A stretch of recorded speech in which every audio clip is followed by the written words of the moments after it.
بسم الله الرحمن الرحيم. In the name of Allah, the Beneficent, the Merciful. Assalamu alaikum, brothers and sisters. Today is another day with another reaction video. So in today's video, I'm going to be reacting to a sister who reverted to Islam, and the video says, how I knew I was a Muslim within the first 7 verses of the Quran. Hey brothers and sisters, let's get to this video and see. It's a very, short and very nice video. So, let's get to the video and see what sister had to say about her story. Let's get to it. How I knew I was Muslim within the first 7 verses of the Quran. This is crazy.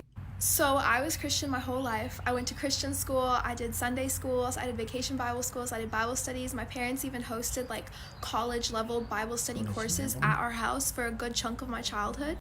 And even when I was like more agnostic in high school, I still believed in God. Like I believed that there was a God, a greater being of the universe, and that, everything's connected and has a purpose. And when I got to college, I decided that I wanted to start going to one of the college Bible studies at a local church. And I went to go get a new Bible that had margins so that I could take notes, because I really wanted to get closer to my faith and become, a better follower of God. And while I was at the bookstore, there was also a copy of the Quran sitting on the shelf. And I remember thinking to myself, oh, well, that's the same God. Like, I would love to read this someday and understand how other people think and what they believe. Foreshadowing. So I take it home and I don't read it for like a year, like a full year. I was like, nope, I'm focused on the Bible. I'm Christian. Like I want to have like a very thorough understanding of the Bible before I read the Quran.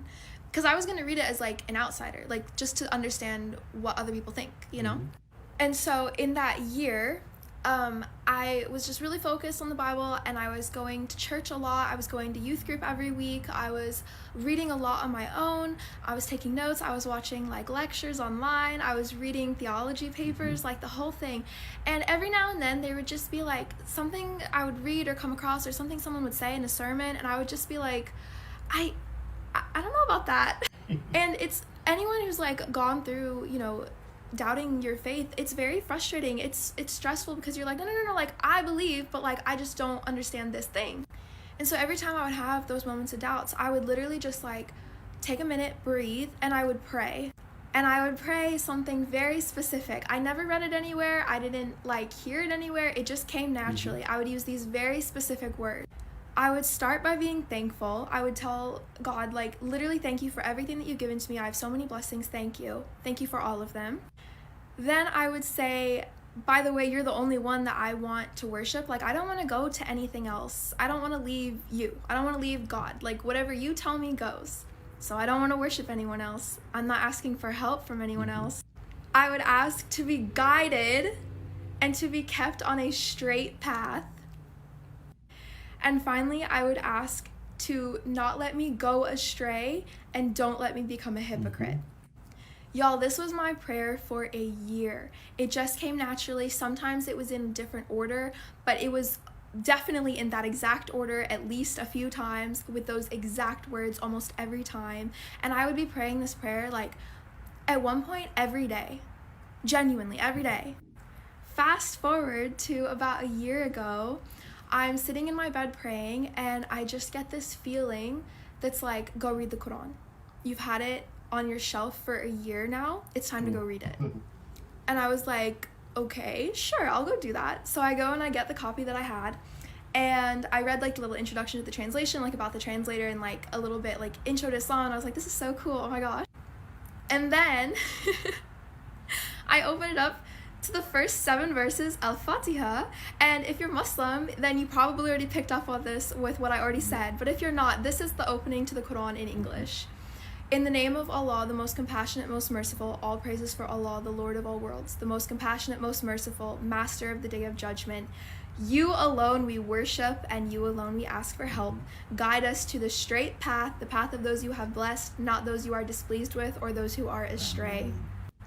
Ameen. And I literally remember sitting there after reading this, and the moment that it clicked in my brain that I'd already been praying this for a year, I'm not even exaggerating when I say it felt like a piece of my soul clicked into place. It felt so right, and I literally just remember like that same moment that click happened, the same feeling that told me to read the Quran said, you want a guidance, this is it. And I started crying. I tried to get up to like walk to a different room or something, and I literally couldn't stand. I fell to the ground, and I put my face on the ground like how Muslims pray. And at the time I did not know that that's how Muslims prayed, and I literally couldn't speak. The only thing that I could kind of get out of my mouth was thank you, thank you, thank you, thank you, thank you, over and over again. And yeah, so within 7 lines of the Quran, I knew I was Muslim, and I finished reading the whole Quran in English in about 3 months, and then I took my Shahada right before Ramadan, and yeah, it's been a year now, and oh my gosh, yes, that's my story, that's how I became Muslim. And in those 3 months that I spent reading the Quran, like, let me just say, I was blown away. I mean, I had things, literally questions I had since I was 7 years old answered for me. It felt like reading what I'd already believed. Like, basically, it was just all like, oh, I was Muslim my whole life and I didn't even know it. I also didn't know this at the time, but like that prayer, Al-Fatiha, if you're doing all 5 prayers for the day and like with all the repetitions, you pray it a minimum of 17 times a day. And I had already been praying it basically daily before without even knowing.